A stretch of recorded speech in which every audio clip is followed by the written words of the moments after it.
आपके साथ शिप्रा झा और आप देख रहे हैं देश का पहला समझाने वाला बुलेटिन। खबर तो समझिए, इस आधे घंटे में हम बिहार और झारखंड दोनों ही जगहों की हर वो बड़ी खबर आपको दिखाएंगे जिससे आपका सरोकार है। खबर के साथ साथ आपको खबर के मायने भी समझाएंगे। लेकिन आइए सबसे पहले जल्दी से जान लेते हैं आज की वो 5 बड़ी खबर जिस पर हमारी नजर है और उन खबर के मायने हम आपको समझाएंगे जो आज बिहार और झारखंड दोनों के लिए महत्वपूर्ण रही। पहली खबर, आरक्षण पर गवर्नर की मुहर के मायने समझिए क्योंकि आज आरक्षण पर मुहर लग चुकी है। दूसरी खबर होगी लैंड फॉर जॉब केस के बढ़ते दायरे को समझिए क्योंकि इसमें अब एक के बाद एक कार्रवाई हो रही है। तीसरी खबर होगी बीजेपी ने क्यों कहा नीतीश राह भटक गए हैं क्योंकि बयान सामने आया है जेपी नड्डा का। अगली खबर है एनडीए नेताओं के निशाने पर क्यों है नीतीश कुमार, ये हम आपको समझाएंगे। और 5वीं खबर हमारी होगी अस्पताल में लापरवाही के मायने समझिए क्योंकि लापरवाही की एक बड़ी तस्वीर सामने आई है, वो हम आपको बताएंगे और उसके मायने भी समझाएंगे। लेकिन सबसे पहले आइए बात कर लेते हैं बिहार में 75% रिजर्वेशन का रास्ता अब साफ हो गया है। आरक्षण संशोधन बिल को राज्यपाल आरवी आर्लेकर ने मंजूरी दे दी है। जातीय सर्वे की रिपोर्ट के बाद बिहार विधानमंडल में आरक्षण का दायरा बढ़ाने को लेकर बिल पारित हुआ था और अब नए आरक्षण बिल को राज्यपाल ने मंजूरी दे दी है। SC, ST, OBC, EBC के लिए आरक्षण का दायरा बढ़ाया गया है। गजट प्रकाशन के साथ ही आरक्षण संशोधन बिल प्रभावी हो जाएगा। बिहार विधानमंडल के शीतकालीन सत्र में विधानसभा और विधान परिषद में सर्वसम्मति से बिल पारित हुआ था जिसमें आरक्षण का दायरा इसे बताया जा रहा था कि 50 से 65% करने का प्रस्ताव था। EWS के लिए 10% जोड़कर ये कुल मिलाकर 75% हो जाएगा।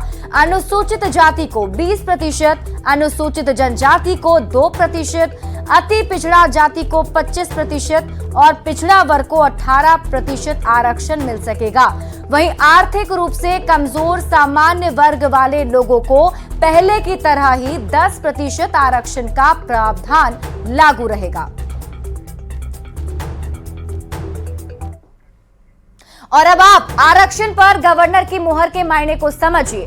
बिहार सरकार ने बिहार में जातीय सर्वे कराया और बिहार की कुल आबादी 13 करोड़ के करीब है।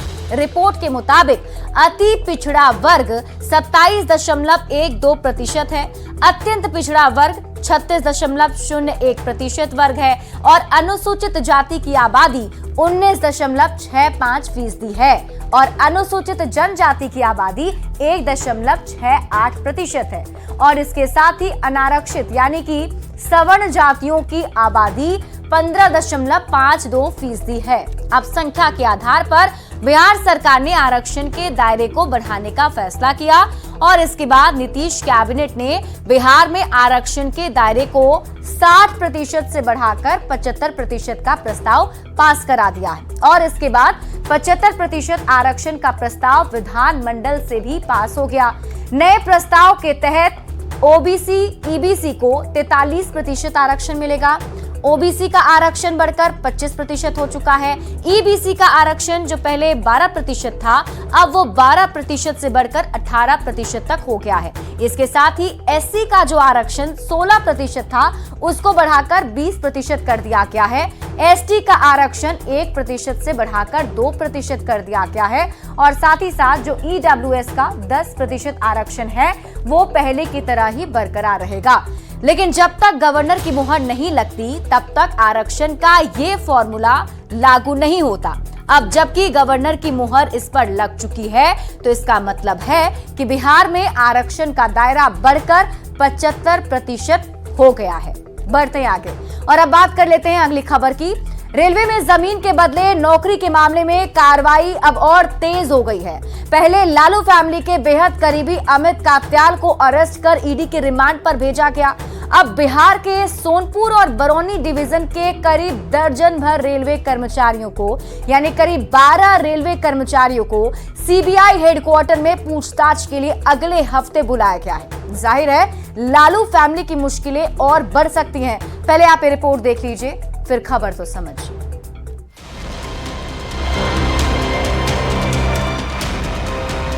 लैंड फॉर जॉब केस की जांच काफी तेजी से आगे बढ़ रही है। सीबीआई सूत्रों की माने तो अगले हफ्ते रेलवे विभाग के करीब 1 दर्जन कर्मचारियों और अधिकारियों से पूछताछ की जाएगी। रेलवे कर्मचारियों को 21 से 25 नवंबर के बीच दिल्ली बुलाया गया है, ऐसा सूत्र बताते हैं। सीबीआई हेडक्वार्टर में रेलवे कर्मचारियों अधिकारियों से पूछताछ होगी।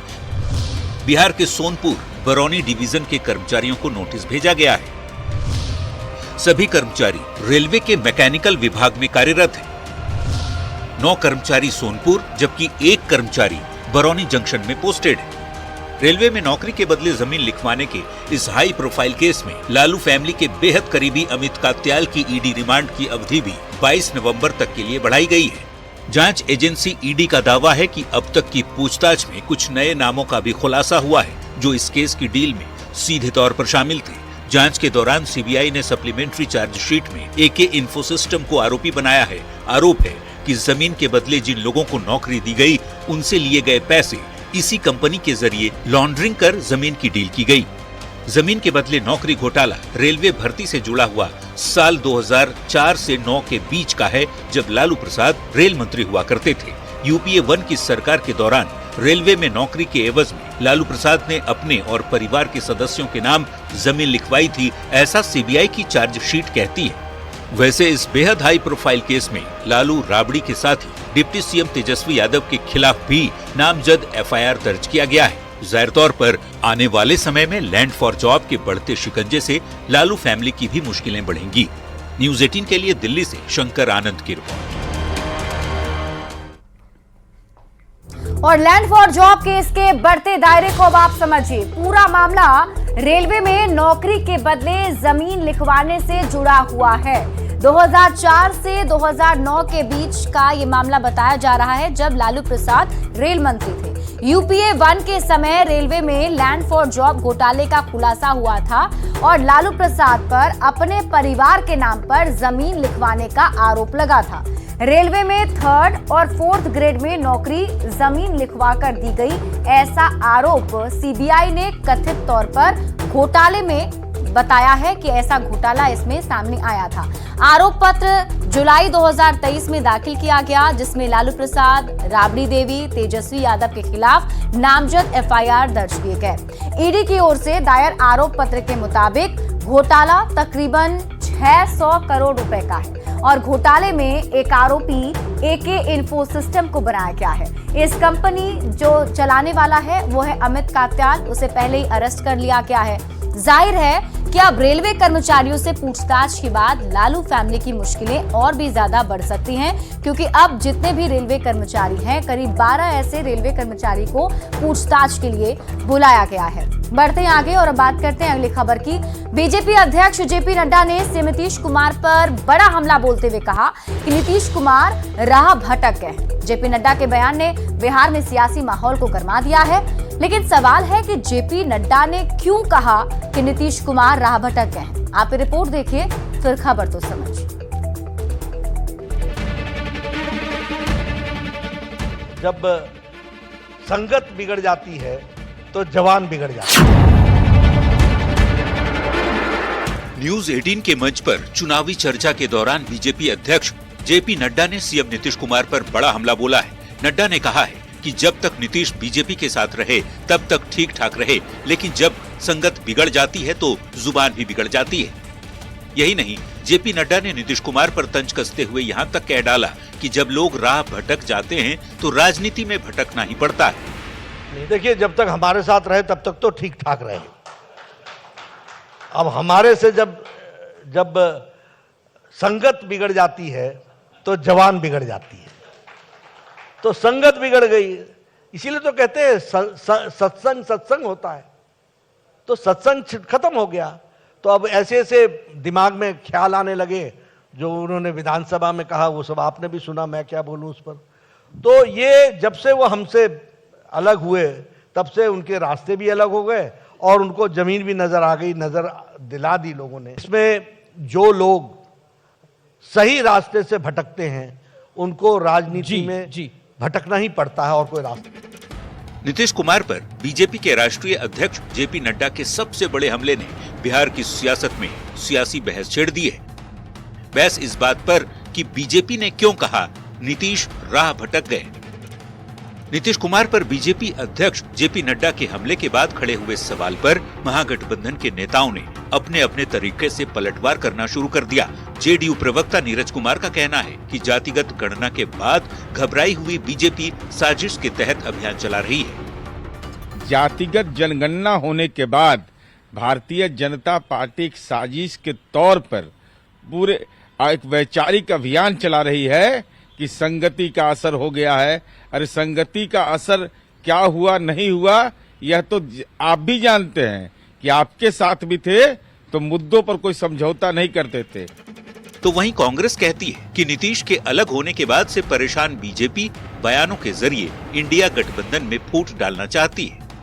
जेपी नड्डा जी भाजपा में ही अपनी जमीन तलाश नहीं कर रहे हैं, वो नीतीश कुमार जी को क्या सलाह देंगे। जबकि आरजेडी प्रवक्ता मृत्युंजय तिवारी कहते हैं कि बीजेपी क्या बोलेगी, बीजेपी तो साथ रहकर जेडीयू को खत्म करने में लगी थी। बीजेपी तो अपने सहयोगी दलों को ही समाप्त करने में लगी थी। ये आदरणीय जेपी नड्डा जी ने ही कहा था कि क्षेत्रीय दलों को ही समाप्त। बिहार विधानसभा में सीएम नीतीश कुमार ने जिस ढंग से महिला और फिर जीतन राम मांझी को लेकर बयान दिया, उसके बाद से बीजेपी लगातार बयानों के जरिए नीतीश को घेर रही है। और अब बीजेपी के राष्ट्रीय अध्यक्ष जेपी नड्डा ये कहकर कि नीतीश कुमार राह भटक गए हैं, देश की सियासत में एक नई बहस छेड़ दी है। न्यूज 18 के लिए पटना से शैलेंद्र कुमार के साथ ब्यूरो रिपोर्ट। और अब आप समझिए बीजेपी ने क्यों कहा कि नीतीश कुमार राह भटक गए हैं। देश की राजनीति में नीतीश कुमार का बड़ा कद है। नीतीश कुमार अपने सौम्य व्यवहार के लिए जाने जाते हैं। अपनी छवि को लेकर नीतीश कुमार हमेशा ही सचेत रहे हैं। नीतीश कुमार बेवजह कोई भी बात नहीं करते। नीतीश कुमार बहुत ही सोच समझकर बयान देने वाले नेता रहे हैं। लेकिन हाल में नीतीश कुमार के 2 बयान काफी विवादों में रहे और उससे उनकी छवि प्रभावित हुई है। नीतीश कुमार का महिलाओं को लेकर बयान पर पहले बवाल मच गया और उसके बाद विधानसभा में नीतीश कुमार ने जीतन राम मांझी को जिस ढंग से बोला उसकी हर तरफ निंदा हुई। हालांकि नीतीश कुमार ने महिला पर दिए गए अपने बयान पर माफी मांग ली, लेकिन बीजेपी का कहना है कि आरजेडी की संगत की वजह से नीतीश कुमार की भाषा बिगड़ गई है और वो राजनीति में राह भटक गए हैं। बढ़ते हैं आगे और अब बात करते हैं अगली खबर की। बिहार की महागठबंधन सरकार पर बीजेपी और उसके सहयोगियों का हमला जारी है और निशाने पर हैं बिहार के मुख्यमंत्री नीतीश कुमार।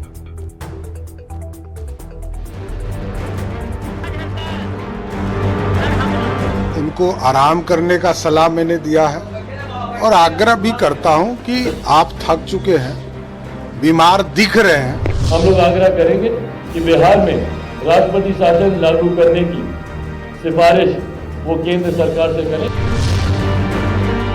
भले ही अभी लोकसभा चुनाव की तारीख की घोषणा ना हुई हो, लेकिन बिहार की सियासत चुनावी मोड में आ चुकी है। एक तरफ बिहार के मुख्यमंत्री नीतीश कुमार एक बार फिर बिहार को विशेष राज्य के दर्जे को लेकर यात्रा निकालने की तैयारी में हैं, तो दूसरी ओर बीजेपी और उसकी सहयोगी पार्टियों का बिहार की महागठबंधन सरकार पर लगातार हमले भी जारी है और निशाने पर हैं बिहार के मुख्यमंत्री नीतीश कुमार। बीजेपी के प्रदेश अध्यक्ष सम्राट चौधरी नीतीश कुमार को थका हुआ और बीमार बताकर आराम करने की सलाह दे रहे हैं। उनको आराम करने का सलाह मैंने दिया है और आग्रह भी करता हूं कि आप थक चुके हैं, बीमार दिख रहे हैं। लोग चाहते हैं, बिहार की महिला, दलित, पिछड़े सभी चाहते हैं, आपने लंबा समय काम किया है, आपको आराम कराना चाहिए। तो दूसरी ओर एक कदम और आगे बढ़ते हुए लोक जनशक्ति पार्टी रामविलास के अध्यक्ष चिराग पासवान ने राज्यपाल से ये तक अपील कर डाली है कि वो बिहार की सरकार को बर्खास्त करने की सिफारिश केंद्र सरकार से कर दें। और मेरे मुख्यमंत्री की मानसिक परिस्थिति को भी देखते हुए, तो इन तमाम परिस्थितियों को, बिहार की और मेरे मुख्यमंत्री की मानसिक परिस्थितियों को देखते हुए हम लोग महामहिम से हम लोग आग्रह करेंगे कि बिहार में राष्ट्रपति शासन लागू करने की सिफारिश वो केंद्र सरकार से करें। नीतीश कुमार पर सम्राट चौधरी और चिराग पासवान के सियासी वार पर महागठबंधन के नेताओं ने पलटवार किया है।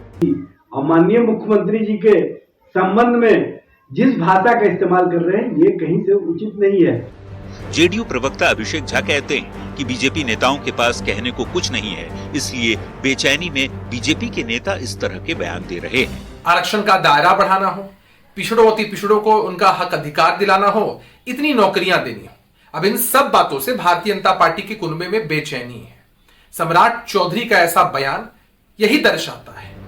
जबकि कांग्रेस कहती है कि जातिगत गणना के बाद आरक्षण और अब विशेष राज्य के दर्जे की मांग से बीजेपी घबरा गई है। अगर सम्राट चौधरी विकास की बात करते हैं, विकास के समर्थक हैं, तो लगातार तो सत्ता में रहे हैं, मंत्री भी नीतीश जी के साथ रहे हैं, तो क्यों नहीं बिहार को विशेष राज्य का दर्जा दिलवा दिए। अब बीजेपी और उसकी सहयोगी पार्टियों का हमला हो या फिर नीतीश कुमार के खुद दिए गए बयान, चर्चा में नीतीश ही नीतीश हैं। न्यूज़ 18 के लिए पटना से विनीता मिश्रा और धर्मेंद्र कुमार के साथ ब्यूरो रिपोर्ट।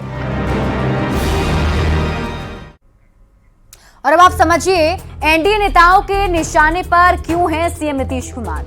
बिहार के मुख्यमंत्री नीतीश कुमार राजनीति के माहिर खिलाड़ी, सहयोगी कोई भी हो, पिछले 18 साल से बिहार के मुख्यमंत्री नीतीश कुमार ही रहे हैं। 2013 में नीतीश कुमार ने बीजेपी का साथ छोड़ा और 2015 में बिहार में महागठबंधन की सरकार बन गई। 2017 में नीतीश कुमार ने फिर से आरजेडी को किनारे कर दिया और बीजेपी के साथ सरकार बना ली। 2022 में नीतीश कुमार ने चाहा और बीजेपी बिहार में सत्ता से बाहर हो गई और उन्होंने आरजेडी के साथ मिलकर एक बार फिर से अपनी सरकार बना ली। मतलब करीब 18 साल से नीतीश कुमार बिहार की राजनीति को अपने ही इर्द गिर्द घुमा रहे हैं। बीजेपी को चुनौती देने वाले चंद नेताओं में नीतीश कुमार बड़े चेहरे हैं। नीतीश कुमार विपक्षी एकता के अगुवा भी रहे हैं और नीतीश कुमार ने बीजेपी के खिलाफ विपक्ष को एक मंच पर जुटाया।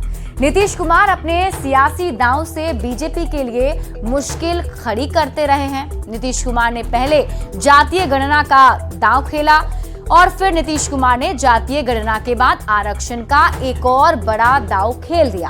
अब पूरा विपक्ष जातीय गणना और संख्या के आधार पर आरक्षण की मांग करने लगा है। अब अगर विपक्ष को कमजोर करना है तो नीतीश कुमार को कमजोर करना जरूरी है और यही वजह है कि एनडीए के नेता लगातार नीतीश कुमार पर निशाना साध रहे हैं। और फिलहाल इस बुलेटिन में अभी के लिए बस इतना ही।